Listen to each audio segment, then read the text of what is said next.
what it comes back to, people want boots on the ground. They're frustrated right now. I've gone out there and talked to literally thousands of people.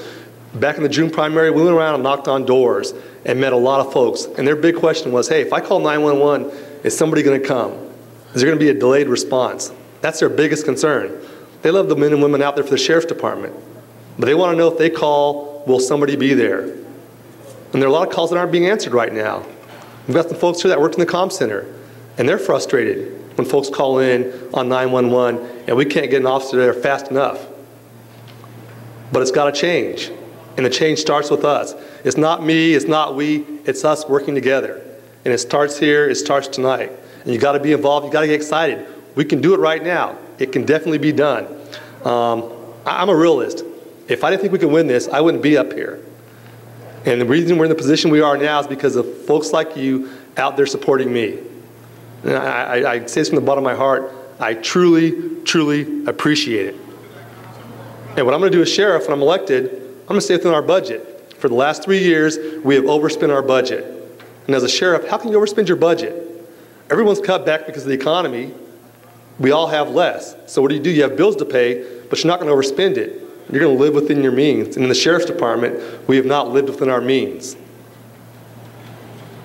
You're an elected official. How can you overspend your budget? That is unacceptable. You've got to go back and work with folks and try and get more money and look for alternative sources and also try and save money. The bottom line, the most important thing right now is keeping our men and women safe that work in corrections and also safe in the field. And we can do that a number of ways. Down the Delta right now, those folks down there are frustrated. Sacramento's a big county, and they have less officers down there. They have 1 or 2 officers driving around the Delta. That's not safe for the citizens. It's not safe for the officers. It hasn't worked. So what we need to do is bring back POP. Bring back those programs that work. And going back what I said earlier, public-private partnerships. That's what's going to work. Partnering with those guys. Cell phones. We spend millions of dollars on cell phones every year. AT&T and Verizon, and I've talked to folks from there, would love to have stickers in the back of our cars that say phones provided by, or cellular service provided by AT&T for free. They give us free phones right now. Our department doesn't want to do that.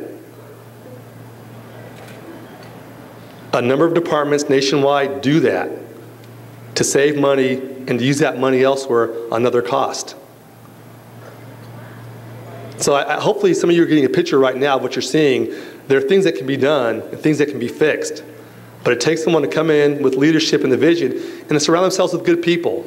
It's not a matter of having yes people. We've got a lot of talented men and women in the sheriff's department that want to be given a chance and have the opportunity to come out here and do those things. And it can work.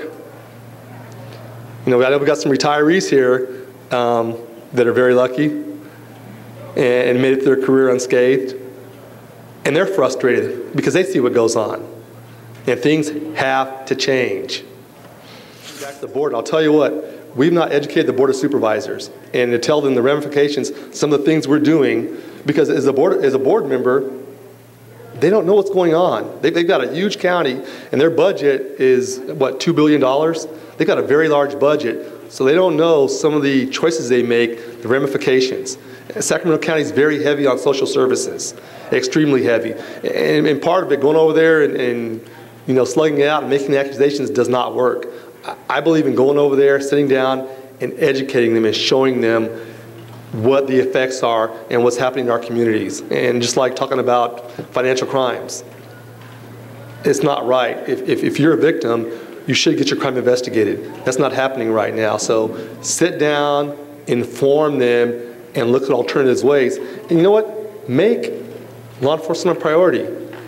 Do a charter amendment. Change the county charter. Make it a priority. And it goes back to 58 counties. Why are we the only county that laid off 122 deputies? No other county laid off that many officers. And that was last August, August of 2009. Read the paper. Look around Sacramento. Look who's laid off officers. Okay, Little Lincoln's talking about laying off 4 officers. We laid off 122 officers. That's the big difference, and that was a year ago. Okay? Nobody else in the state has laid off that many officers. No other sheriff's department. Sacramento's not that much different from a lot of other counties. Mismanagement. They weren't keeping their eye on the budget. They were overspending. That's what cost us. Now, that's the bottom line. You ask the captains and their executive staff, they couldn't make decisions. You know, we could have cut cars a long time ago. Right now, over at the courtyard, they got brand new patrol vehicles. Brand new vehicles that are over there, that they have kittens living in and squirrels that are eating through the vehicles. Brand new vehicles that are sitting there, that have been sitting there for a year, that are ready to go. It makes no sense. Our volunteers, as a patrol commander,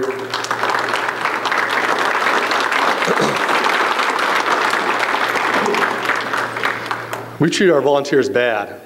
And I'll tell you what, volunteers spend thousands of hours and make a difference in this department. Your VIPs in the patrol centers taking reports that patrol officers don't have to take, that we wouldn't be taking, and we've treated them very, very poorly. Down in Elk Grove, we're using VIPs now for parking patrol to write tickets for folks parking in disabled spots.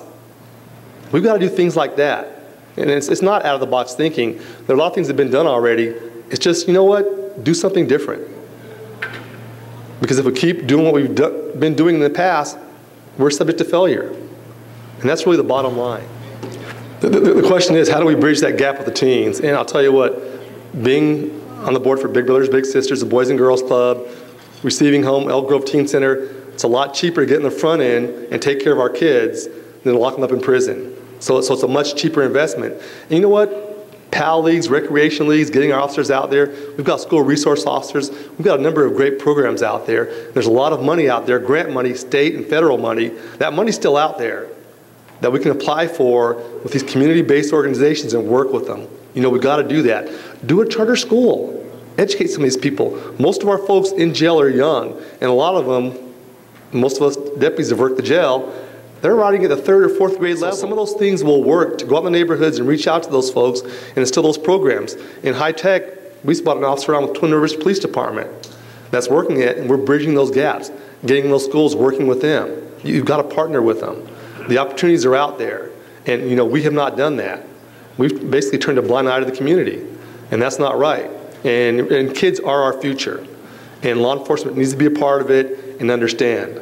So we've got to be more involved with our community, absolutely. Like I said, and we go through the grants every day.